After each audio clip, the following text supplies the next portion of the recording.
Okay, so as we are seeing that there's a growing demand for caste census in the country, so let us go back and revise a static concept related to that from post-independence topic.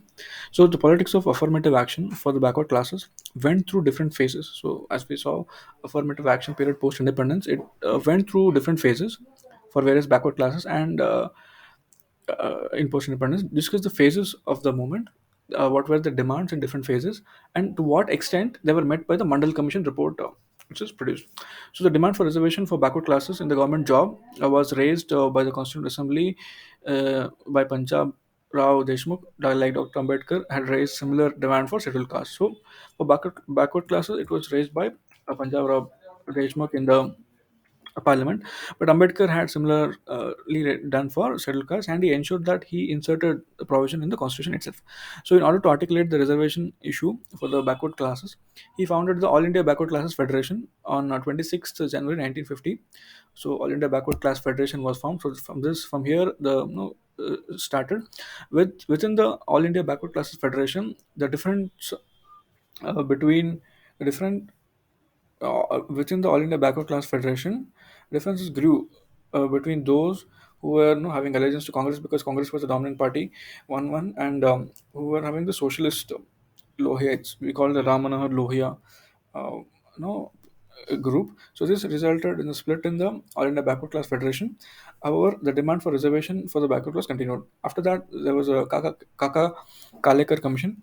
So was also the result of the demand for such commission by the backward class leadership at the time of independence. The Kaka Kalekar Commission recommendation of class as a criteria. So they had recommended class as a criteria for identifying backward classes, and the rejection of a commission's report by the parliament led to the demand for appointment of another commission which would take social and educational backwardness. So now Mandal has taken up social and educational backwardness as a criteria for identification of backward classes.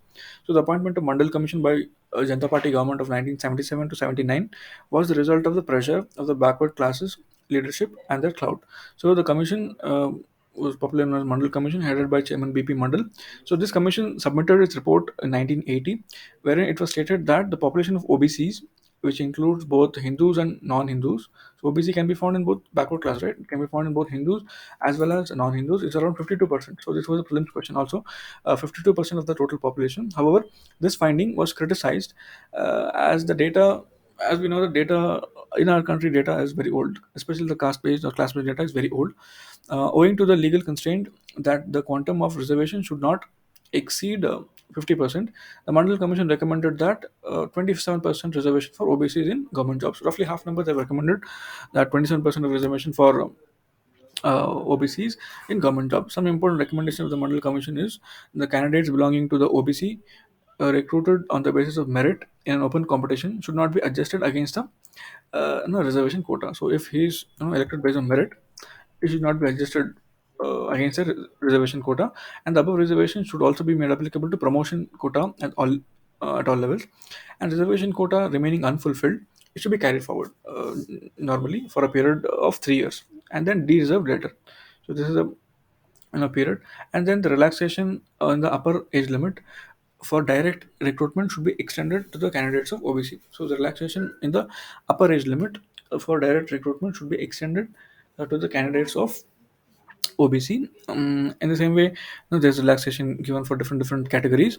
In the same way as done for SCs and STs, a roster system for each category of post. So there's a roster system for each category of post should be adopted by the concerned authorities in the same manner as presently done in respect of SCs and STs. So this was broadly the recommendation of Mandal Commission. Recommendation as such is not required to be remembered, but the larger political context you can recall. The recommendation was finally implemented by VP Singh government in 1990, recommending reservation of 27% for OBCs in the central government jobs, made the reservation a national issue in Indian politics.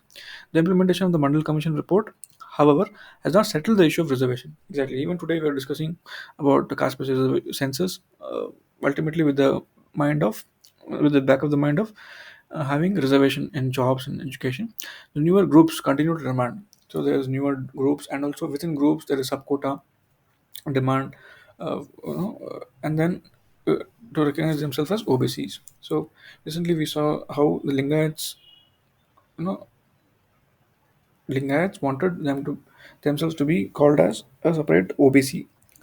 So this was about the Mandal Commission report, and since the issue of Lohia came, let us also look into the contribution of Ram Manohar Lohia. So Ram Manohar Lohia was a socialist, as we know, was an Indian politician, activist, and prominent figure in the socialist politics in the Indian independence. Much of his career was devoted to combating injustice, especially when we talk about backward classes. It's about historical injustice through the development of distinctly Indian version of socialism. So this was Ramana Lohia's contribution. And achievements are in Europe. He organized the Association of European Indians, so Association of European Indians, he formed in Europe. He joined the International Congress and established the Congress Socialist Party in 1934. We all know he was the secretary of All India Congress Committee in 1936. He was arrested on 7th June 1940 and sentenced to 2 years of prison for writing an article, Satyagraha Now, in Gandhiji's Harijan newspaper. So Satyagraha Now was written by Ram Manohar Lohia. He published and circulated posters and pamphlets on do or die during the Quit India movement. He, along with Arun Asaf Ali, edited a Congress Party monthly called Inqilab. So Ram Manohar Lohia's contributions there. In post-independence, if you see, Lohia took the leadership building a dam on river Paniari, known as Lohia Sagar Dam. It's called Paniari Lohia Sagar Dam. He founded the Hind Kisan Panchayat to provide solution to farmers.